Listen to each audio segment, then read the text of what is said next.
Of course, attorney, hindi matatapos ang gabing ito nang hindi kita tatanungin ng iyong final thoughts and prediction. Well, alam mo, talaga ang dalangin ko lamang po dito huwag masaktan ang ating pambansang kabao because he is risking his health. Yung kanyang kalusugan ay nakataya po sa labang ito.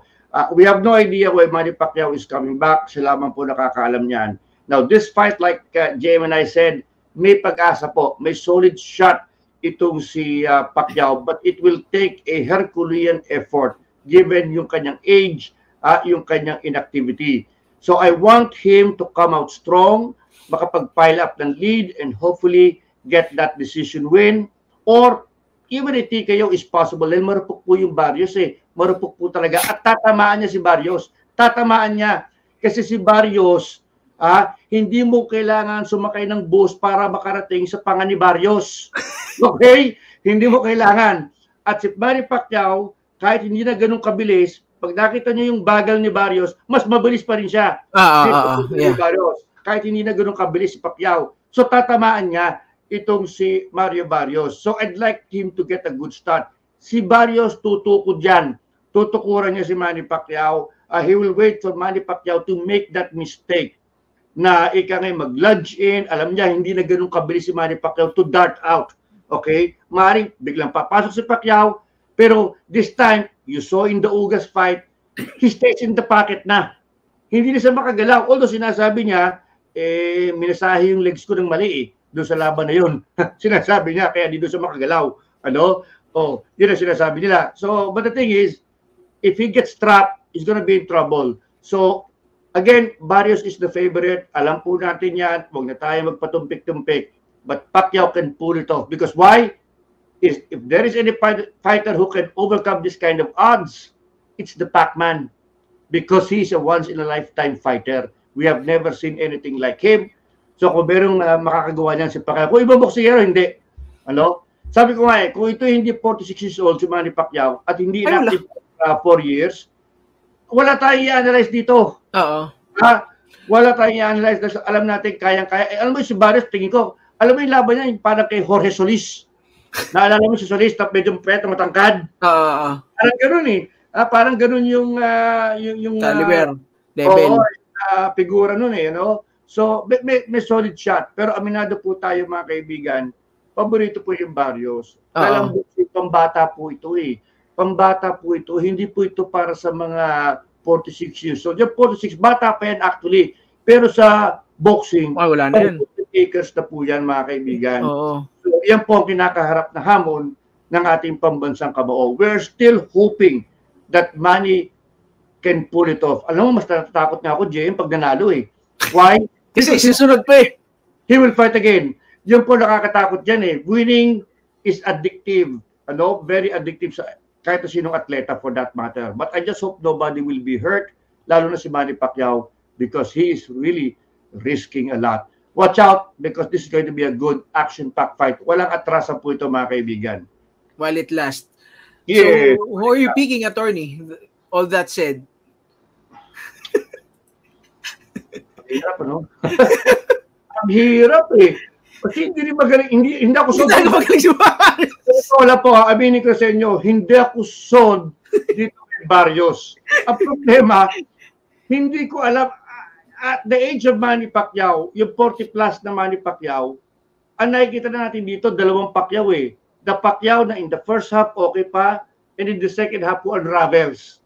Okay? Iba na Dalawa na Jekyll and Hyde na ang Pacquiao ngayon Hindi na consistent So we have no idea kasi sinong Pacquiao ang magpapakita sa ring this coming July 20. Is it the 46-year-old Pacquiao?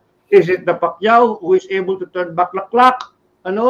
So I really know. But alam mo ko, sige, let's give it a shot that Pacquiao can pull it off. Decision or stoppage, attorney? Baka nga ma-stoppage pa Hindi po one-punch knockout Hindi po one-punch knockout. Tingin ko baka makachamba May chamba po yung ating boxer. Kasi nga, hindi ako talaga believe kay Barrios. Gets naman. Napakaraming loopholes. Ang hindi ko lang alam kung kayang i-capitalize ni Pacquiao yung mga loopholes niya. But I think, if he can, sabi ko nga, 70% of Pacquiao can pull it off, mga kaibigan. Because I honestly believe they chose Barrios because they know that among the welterweight champions, siya ang weakest link, siya ang pinaka-pwedeng talunin ni Manny Pacquiao. Yeah. You know what, Tony, so much of we've been talking about him being the weakest link. You know what, Mario Barrios, hindi nga kung ako on top of my head, top 10 opponents ng Manny Pacquiao, hindi nga papasok sa top 10 yan eh. Diba? I agree. Isipin mo, puro mga Hall of Famer ang kinalaban nito din. No, bigla kang merong Mario Barrios sa resume mo. But then again, he's a world champion. So, but in terms of quality, in terms of level, hindi po papasok sa top 10 yan. Malabo. Top 10 opponents. You know, Manny Pacquiao, regardless of what happens sa laban nito, JM, nobody can take away the 8 world titles. Nobody can take away yung kanyang napakagandang panalo, Barrera, Morales, De La Hoya, Hatton, all these great fights. Nobody can take that away, you know. Sabi nga ni Michael Jordan, nung siya bumalik sa basketball, you know, I just felt an itch and I had to scratch it. But nobody can take away my rings. So, ganyan din po ang sitwasyon kay Manny Pacquiao, na unfortunate nga lamang, sabi nga po natin, na kailangan niyang gawin ito, isang misyon na ginawa na rin ng ibang boksingero at pumalpak. Ano? So, it's unfortunate, but yan po talaga ang istorya ng mga boksingero eh. At talagang minsan, makukumbinsi sila na tapos na ang kanilang karera kapag sila binibilangan na ng referee. Doon pa lamang sila makukonvince. Yeah. I agree with just about everything you've said, Attorney. And now, sasagutin naman namin ni Attorney yung mga katanungan ninyo. Okay? We still have a few minutes with you guys. So, sige, simulan natin dito kay Caprobi. Okay. Ito, maganda. Sabi, yung issue sa cramps ni MP for a long time, Sir Jem, Attorney Ed, hindi na ba nila na-solusyonan yan? Parang need nila noon pa ng ibang strength and conditioning coach and nutritionist. That's a very good question. Go ahead, Attorney. Totoo yun. Magandang tanong po yan. In fact, nagtataka ako naging reklamo pa yan kay Ugas. Diyos ko, ilang dekada ka na sa boxing, hindi nyo pa rin nagawa ng solusyon yan. Sometimes too much road work can hurt you. Remember, you have to adapt your training din sa iyong edad. Hindi pwede yung training regimen mo nung bata ka, ganun pa rin ang training regimen mo kapag ikay 40 anyos na. I'm not saying you have to taper down, but you have to adjust. Remember kay Morales, medyas pa nga daw nagsimula sa medyas. Kumita pa siya kasi naging endorser sa ng bagong brand ng medyas. Is a professional fighter. How can you make such mistakes? Diba? How can such mistakes recur? Professional kayo, $1 million enterprise yan, $1 million brand yung Manny Pacquiao. Bakit mali ang medyas? O bakit ganoon? Diba? Magtatanong ka rin bakit mali ang masahe? Yun ang reklamo ni Manny. Nagkamali ng masahe. Ang tagal nyo na sa boxing Bakit nagkakaganyan? Are those plain excuses? Or incompetence? Hindi ba? Or like I said, sabi ko nga, baka pinipilit pa rin ninyo yung dating training ng batang Pacquiao, pilit yung ipinapasok sa matandang Pacquiao. Diba? Kailangan magbago. Hindi ko sabihin maging tamad ka, pero i-adapt mo sa kasalukuyang figura ng katawan mo. Yan ang aking tingin dyan. Kailangan mag-adapt ka. Hindi mo pwedeng sabihin na, hindi, ganun pa rin ang style ko ng bata. Nung bata ka pa nun Iba na yung threshold ngayon kapag may edad na. So, there has to be adjustment. Did they make that adjustment? Kasi yung pinapakita nila, ganun pa rin ang training style. I don't know. Baka lalabas pa rin yung ganyang problem, di ba? So, hindi ko maintindihan kasi brand si Manny Pacquiao Bakit nagkakaganyan? Professional boxer Bakit nagkakaroon ng ganung klaseng sitwasyon at hindi pa rin nare-resolve? Kaya magandang tanong. Alam mo, Caprobi, medyo malalim yung sagot ko. Okay. Here, medyo matagal na ang ginagawa to ni Attorney itong pagsasama namin sa sparring sessions. One of our episodes in the past, sinabi ko na rin yan, na kailangan i-a-account mo yung training do sa current status, sa current physique nung boxer mo, okay? Hindi po yan porkit ganun ang ginawa mo nung bata siya, gagawin mo ulit at babalik na siya sa pagkabata niya. Hindi Kailangan ina-adjust. Sinabi ko po yan before, and this was not too long ago, just recently, was echoed by Oscar De La Hoya himself. Sabi niya, Manny, at this point, rest and recovery is very important given your age. Ano po ang nakikita ngayon? Ito, sa totoo lang ito concern ko. 46 na yung tao, abay pinagpapalo pa rin ng niraratan pa din. Ano ba naman 'yon? 'Di ba? Sa tingin mo ba pag pinukpok-pukpok mo ng rata niya ng ganyan, pupukpukin mo yung niya, edad niya sa pagkabata, hindi. Hindi ko po maintindihan. Why are they doing these things to him? The guy is 46 years old. Mas kailangan niya ng recovery. Guys, ito pansinin nyo. Promise, ito pansinin nyo. Balikan nyo tong na to. Obserbahan nyo mabuti. Noong nag-training si Manny, during the start of his camp, obserbahan nyo yung bilis ng Manny Pacquiao. Obserbahan nyo kung paano siya bumitaw ng suntok. Obserbahan nyo yung footwork niya. Ang bilis, di ba? Sabi nga natin, nung first week, second week of training, nakita, ang bilis pa rin ni MVP, which is totoo naman. Ang bilis pa rin talaga. Ngayon, puntahan nyo po yung training niya from a few days ago. Tingnan nyo po yung pinagkaiba. Bumagal. Ibig sabihin, hindi nag-improve. Bakit? Kasi po, at this point ng kanyang training camp, nagse-settle in na yung bugbog na tinatanggap ng 46 years old na katawan niya. Na-absorb na. Okay? It is a sign, in my opinion, that hindi na-absorb, hindi na natitake ng katawan niya yung kind of training na medyo baka nag-overtrain. Diba? Baka hindi akma yung amount of training for his age at 46. Ayun na nakikita ko, guys. I don't know, attorney, if you've noticed that. Pero honestly, pansinin nyo, he was faster when he started training camp than he was a few days ago. Iba na, bumagal. Tingnan nyo yung suntok, guys, sa totoo lang, bumagal. Ibig sabihin, nagsisettle in na yung bugbog, nagsisettle in na yung pagod ng katawan sa training. And that is not a good sign because he is fighting 7 days from now. How do you even recover from this? Na niraratan pa ito. Ano ba naman yun? Hindi ko maintindihan. Diba what for? Akala ko mag-graduate na tayo dyan. Kasi at one point in time, attorney, diba tinigilan na nila yun? Yung ratan-ratan na yan. Tapos ngayon, 46 na, nagbabalik. Puso kasi throwback na yun eh. Oo nga eh. Ngayon, pinupukpuk na naman na ratan. So ayun nakikita ko po kay Manny Pacquiao. Somebody said this before na you don't get old in training. You get old under the bright lights. And that's true words have never been spoken. Totoo po yan. Kasi yung timing, yung accuracy and reflexes, hindi nyo po makikita ang diferensya niyan. Hindi nyo po makikita ang pag-decline niyan. Sa ngayon pa nga, nakikita nyo sa training pa lang, bumagal eh. Imbis na nag-improve. Imbis na nag-peak, attorney, ang dating sa akin ngayon, bumagal, nawala pa yung bilis. Kasi parang nabubugbog. Siguro na over. I don't know.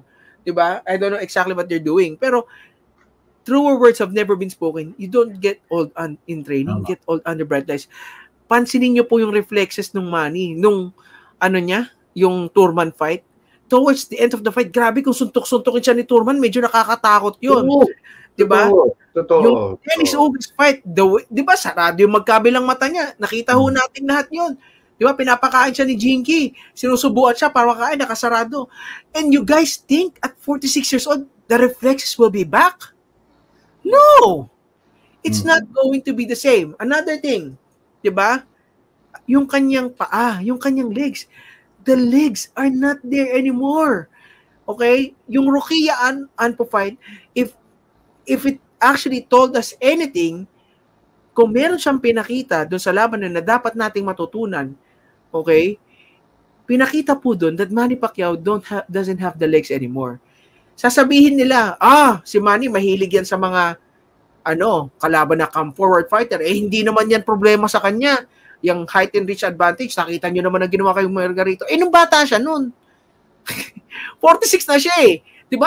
That was back in the time na nandyan pa yung kanyang legs, yung kanyang timing, reflexes, accuracy, andun pa, you can't say that he still has those. So ako, doon pa lang, attorney, tingin ko mahihirapan na, pero thank God, this guy, Mario Barrios, he doesn't fight tall.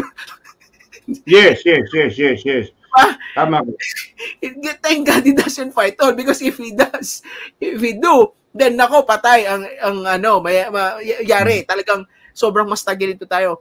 Thank goodness he doesn't fight tall. But still, guys, I think that's still going to be a problem because somehow, some way, kapag ikaw po ay kaliwete, lumalaban sa isang orthodox, somehow, someway, kailangan nyo pa rin ipwesto ng tama ang paa mo. And if you don't have your legs under you, napakahirap na po gawin nun. Napakahirap na po. Ako, honestly guys, sobrang worried ako sa laban na to. And tinanong ko kanina, si attorney, he went for Manny Pacquiao. If you're going to ask my prediction and everything I've seen and I've heard, I think this is going to be Mario Barrios and I think he's going to stop Manny. I think Manny is going to get hurt. So, eto na lang, attorney. Bago tayo mag-take ng one last question, alam ko naman yung mga ibang fans and team members ni Manny nanonood dito sa atin eh. Ito lang po pakiusap ko. Wag ho kayong matakot na ibato ang tuwalya. Kapag nakita po nating nasasaktan, nabubugbog yung tao, mahal po nating lahat yan. Siya po ang ating pambansa kamo. Pakiusap ko lang po, wag nyo nang taasan ng pride ninyo, wag kayong mahiya. Kung kinakailangan, wag na natin ipabugbog yung tao. What for? Ibato nyo ho ang tuwalya. Kung dumating tayo sa punto na yun, wag na natin, hindi na deserve ni Manny na mabugbog. Ano pa bang kailangan niya ibigay sa atin? So, kung dumating man sa kinakatakutan ko, attorney I hope I'm wrong. This is what I think, but I hope I'm wrong. Kung dumating man tayo sa punto na kinakatakutan ko, na tingin ko, in the second half of the round, he's gonna get hurt. He will get beat up. Ibato nyo na ho yung tuwalya. At the end of the day, attorney Mario, hindi naman sa amin namalit natin, no? Mario Barrios lang naman yan eh. Diba? At the end of the day, like I said, he's not even, he won't even make it in the top 10 fighters na kinalaban ni Manny. So sana, wag na silang manghinayang, wag na silang magdalawang isip, wag na silang mahiya. Kung kailangan ibato yung tuwalya, ibato nyo na po. Kasi para saan pa? Bakit pa ho natin ipapabugbog ang ating pambansang kamao? Kung nakikita natin hindi kaya at nahihirapan na yung tao, tama na. Alam nyo, kinaganda dito sa boxing, whatever the outcome is, meron kayong guaranteed purse. Hindi katulad sa MMA, di ba, attorney, halos magpakamatay. Kasi may bonus, may win bonus, may doble kapag nanalo. Kinaganda dito sa boxing, win or lose, Manny is going to get paid the same.